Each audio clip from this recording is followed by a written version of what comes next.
Hello friends. तो जैसा कि हम लोग अभी देख रहे हैं, हिंदुस्तान पेपर है, इसमें लिखा हुआ है चौथा चरण यानी कि बिहार शिक्षक भर्ती 4.0, जिसमें शिक्षा मंत्री ने कहा कि शिक्षक बहाली की जो प्रक्रिया होगी वह प्रक्रिया मई से प्रारंभ कर दिया जाएगा। राज्य में शिक्षकों की बहाली प्रक्रिया मई से शुरू होगी। अब मई से शुरू होगा है ना। तो टाइम तो ऑलरेडी आपके पास ज़्यादा नहीं है, लेकिन थोड़ा सा समझिए क्या क्या कहा गया है शिक्षा मंत्री के द्वारा। शिक्षा मंत्री के द्वारा ये कहा गया है कि बिहार लोक सेवा आयोग के माध्यम से चौथे चरण की शिक्षक नियुक्ति की प्रक्रिया मई 2025 में शुरू कर दी जाएगी। शिक्षा मंत्री के द्वारा ये कहा गया। कल विधानसभा के पटल पे बहुत बहस हुआ 3.0 को लेकर के, 4.0 को लेकर के, यहाँ तक कि शिक्षा मंत्री ने कहा कि 4.0 और 5.0 की भी प्रक्रिया प्रारंभ किया जाएगा, है ना। और ये प्रक्रिया आपको मई से, उन्होंने कहा कि मई से ये प्रारंभ कर दिया जाएगा। 2025 मई से प्रारंभ किया जाएगा। और ये भी कहा गया, जब ये पूछा गया सप्लीमेंट्री रिजल्ट को लेकर के, तो उन्होंने कहा कि इसके बारे में कोई विचार अभी नहीं किया जाएगा। शिक्षा मंत्री सुनील कुमार ने विधानसभा में प्रश्नकाल के दौरान इसकी घोषणा की। जब उनसे प्रश्न पूछा गया तो उस समय इन्होंने घोषणा किया। जब नियुक्ति पत्र बंट रही थी तो 4.0 की तैयारी करने वाले विद्यार्थी मुख्यमंत्री से सिर्फ एक शब्द सुनने के लिए बहुत बेचैन थे कि 4.0 को लेकर के कुछ न कुछ घोषणा जरूर किया जाएगा। उम्मीद तो सारे लोग लगाए हुए थे, लेकिन उन्होंने 4.0 को लेकर के कोई घोषणा तक नहीं की, ना कोई बात की। तो बहुत सारे विद्यार्थियों को लग रहा था कि अब वैकेंसी आएगा ही नहीं, नोटिफिकेशन आएगा ही नहीं, क्योंकि हमने होली के वक्त जो हमारे बहुत सारे विद्यार्थी थे जो बहुत ही परेशान थे, बहुत ही ज़्यादा हताश थे, दुखी थे। तो मैंने एक वीडियो बनाया था, वो भी पता चला था, कुछ सूत्रों के माध्यम से हमें पता चला, तो मैंने बनाया था वीडियो। उसमें भी बहुत सारे कमेंट्स इस तरह थे, उस तरह थे, कोई बात नहीं। लेकिन अब जो है, जो मैंने कहा था वही चीज़ें हुआ। अब जो है बिल्कुल क्या है, रास्ता एकदम साफ है, एकदम स्पष्ट दिखाई दे रहा है कि 4.0 का नोटिफिकेशन जो है, इसकी जो प्रक्रिया है, ऑलरेडी शिक्षा मंत्री ने जब ये बात कही। और एक बात याद रखिएगा, जब ये कोई बात विधानसभा के पटल पे हो रहा हो तो निश्चित तौर पे उसे अमल किया जाता है, 100% उसे अमल किया जाता है।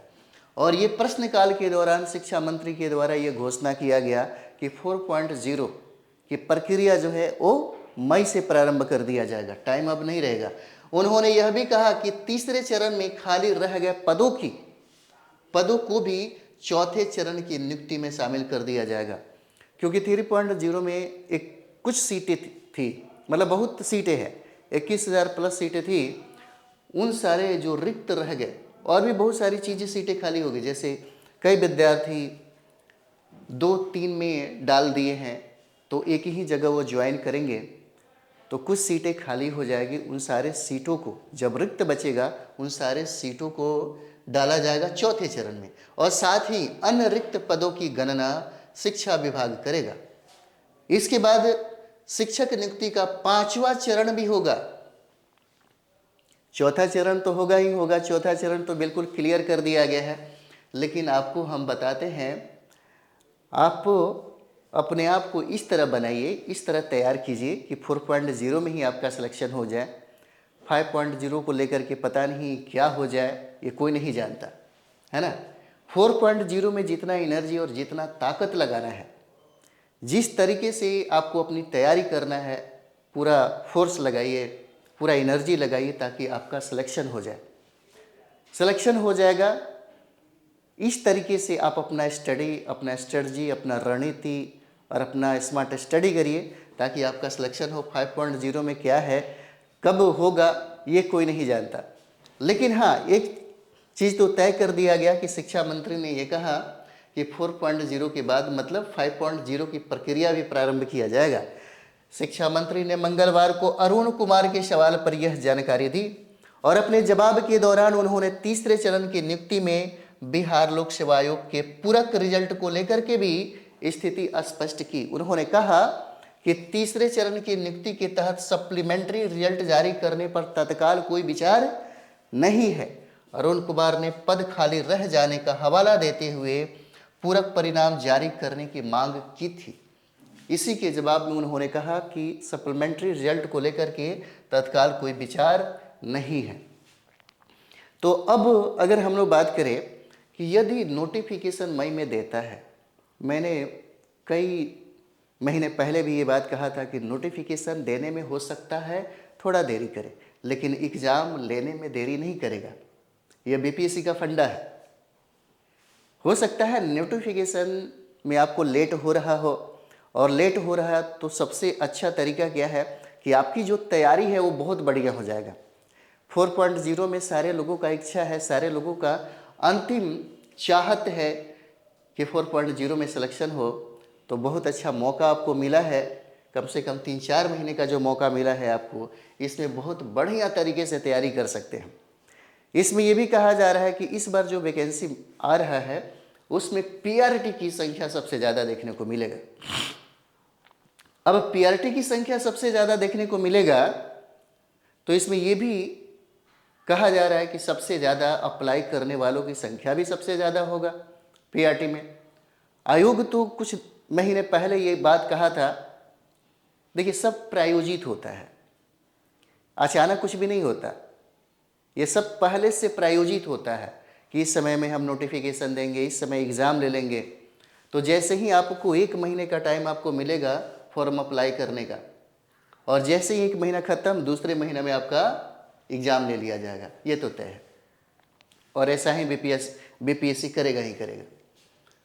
तो कम से कम अपनी जो तैयारी है उसको बहुत बारीकी तरीके से, बहुत सूक्ष्म तरीके से करिए, ताकि अगर प्रश्नों का स्टैंडर्ड या प्रश्न थोड़ा कठिन भी हो तो आप बना सकें।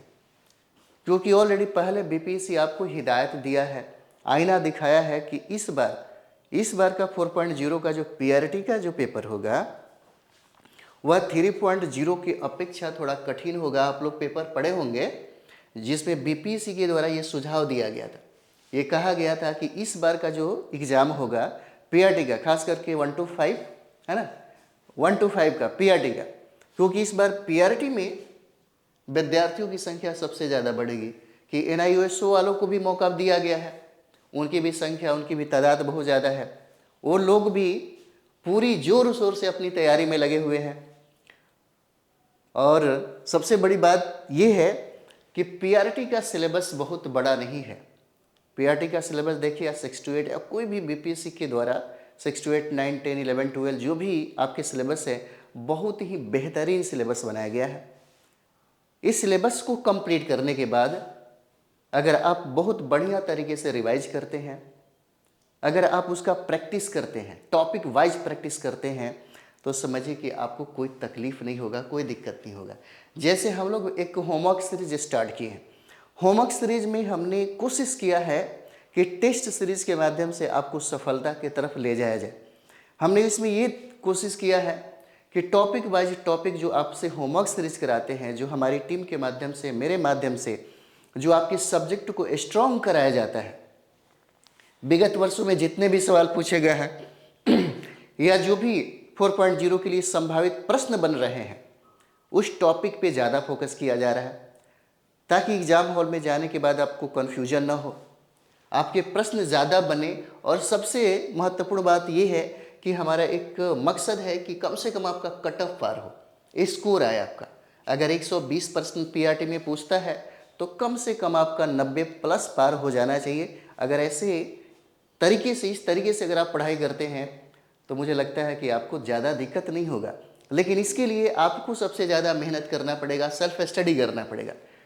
आपको सेल्फ स्टडी करना पड़ेगा और ये समझना होगा कि हम कौन कौन सा संदर्भ पढ़े, क्योंकि संदर्भ की अगर बात हम लोग करें तो बहुत सारे लोग बहुत सारी किताबें खरीदते हैं, पटना में मशहूर लोगों का नोट्स भी पढ़ते हैं, लेकिन उससे ज़्यादा बेनिफिट नहीं होता है।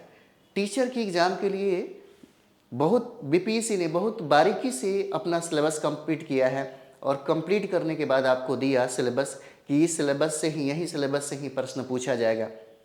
तो फिर उस सिलेबस को देखिए और संदर्भ को देखिए। सबसे ज़्यादा ज़रूरी है 2-3 चीज़ें।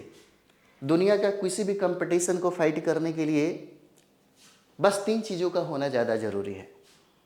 अगर आप इसके लिए तैयार हैं, स्मार्ट वर्क करने के लिए तैयार हैं, हार्ड वर्क करने के लिए तैयार हैं, तो पहला ज़रूरी है कि आप रहिए। उसके बाद जो दूसरा ज़रूरत होता है, वह दूसरा ज़रूरत होता है कि गाइडलाइन का, जो कम समय में गाइडलाइन करके आपको आपके मंजिल तक पहुंचा दें। और तीसरा है आपके संदर्भ का, सटीक किताबों का। अगर इतना कुछ है तो फिर आपको ज़रूरत नहीं पड़ेगा, आप आराम से फाइट कर जाइएगा।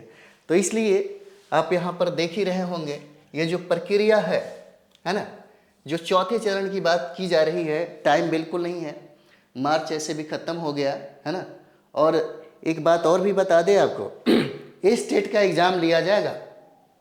ए स्टेट का जो है एग्ज़ाम अब लिया जाएगा, यानी कि आपके नोटिफिकेशन आने से पहले ही ए स्टेट का एग्ज़ाम करवा लिया जाएगा।